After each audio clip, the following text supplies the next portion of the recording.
Hi, welcome to the very first episode ever of As the Crow Flies. I'm Gordon Crow, creator and host of MassTransit. In this series, I'll present personal observations, lessons learned, discoveries made, and questions I still have since being received into the Catholic Church in 2014. The intention of these episodes is to spark conversation, so I encourage you to share your thoughts below in the comments section. Before we get started, please take a moment to like and subscribe to our channel. Subscribing costs you nothing, but it is vital to the ultimate success of our channel. Our first goal is to get to 1,000 subscribers, so please click that subscribe button right away. Now, on to the first installment of As the Crow Flies. Its title, Toilets, Leveling Jacks, and the Litany of Trust. Have you ever come across a prayer or devotion that immediately ministered to you and you begin to go to regularly? I did. Let me tell you about it. On a Thursday morning, we left southwest Minnesota, originally intending to head due south and spend some time with family and friends in Kansas. After that, we were going to head to Missouri, where we were engaged to film an episode of MassTransit. Unfortunately, a few weeks before we left Minnesota, the toilet in our motorhome broke, obliging us to make a 200-mile detour to the Winnebago Service Center in Forest City, Iowa. The day the toilet broke, I called the manufacturer, and they gave me a replacement cost that nearly caused me to choke. The cost of the toilet alone, not counting the cost of labor, would be a significant hit on our meager budget. We rolled up to the service center in Iowa that same Thursday and learned that they could get us in first thing the following morning. That evening, while we waited, I punched up the Ascension Presents YouTube channel and came across an episode led by Father Mark Mary. He's with the Franciscan Friars of the Renewal. He was introducing Sisters Marie Veritas and Faustina Maria Pia with the Sisters of Life. They led us in praying the Litany of Trust. Subdued by anxiety over the unbudgeted expense that loomed the next morning, I was more than willing to join in the prayer. The Litany of Trust was composed by the Sisters of Life. It consists of 29 petitions, 15 to which the response is, "Deliver me, Jesus," and 14 to which the response is, "Jesus, I trust in you." It was just what I needed. Each of the petitions were personally thought-provoking and inspiring. As I prayed the litany for the first time that night, two of the petitions grabbed and held my attention. The first was, "From anxiety about the future, deliver me, Jesus." The second was, "That not knowing what tomorrow brings is an invitation to lean on you. Jesus, I trust in you." The next morning, we delivered the motorhome to the service center, turned it over to a friendly technician, and then we waited. About 3 hours later, the same technician returned and invited us out to review the work they had done. The new toilet looked great. It was a significant upgrade to the old model. We told the technician that we were very happy with the replacement. Then I steeled myself and asked, "What's the damage?" He handed me an invoice pointing to the bottom line, which was about 1/3 the cost of what we were expecting.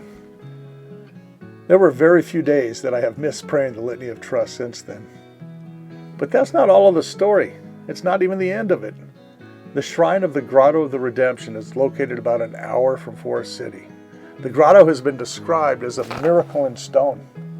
It's a composite of 9 separate grottos, each portraying a scene in the life of Christ. Attached to the grotto is a beautiful little RV campground. We decided to spend a couple of nights there before continuing on to Kansas. Ever hopeful, I shot off an email to the pastor of the parish that serves that area, introducing him to MassTransit, telling him we were in the area, and letting him know that, should he be interested, we had time to shoot an episode featuring his flock at Divine Mercy Parish. Checking the parish website, we noted that the pastor would be officiating at the Saturday night vigil mass at a nearby church. We attended that mass. Afterward, I introduced myself to Father Stephen McLeod. He said he saw my email but hadn't had time to view any of our episodes. We headed back to the grotto campground, satisfied that we had planted a seed. Following a relaxing weekend, we packed up early that morning. We started the diesel engine to warm it up for the trip. We pulled in the slides, and then with a bit of trepidation, we hit the switch to retract the leveling jacks. The jacks had been acting wonky lately, and so we were a little concerned. Well, we hit the button, and the jacks didn't move.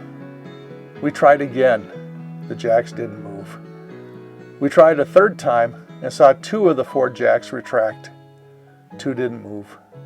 We waited 30 minutes or more, prayed a lot, tried again, and after a lengthy wait, all 4 of the jacks retracted.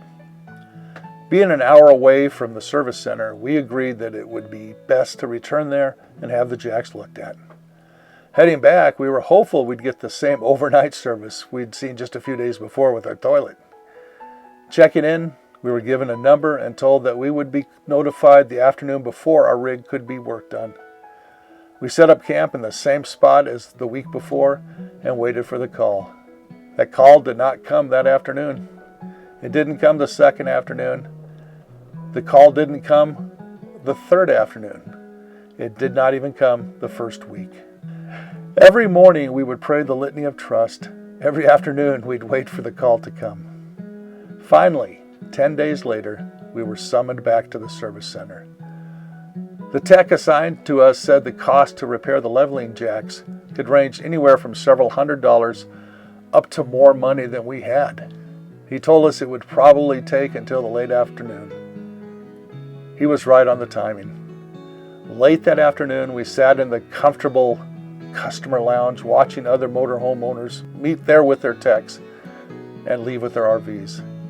Ours was the last motorhome to roll out of the service garage. The tech reappeared, walked us out to the rig, opened a small box he was carrying under his arm, and pulled out a small valve. This was the culprit, he told us.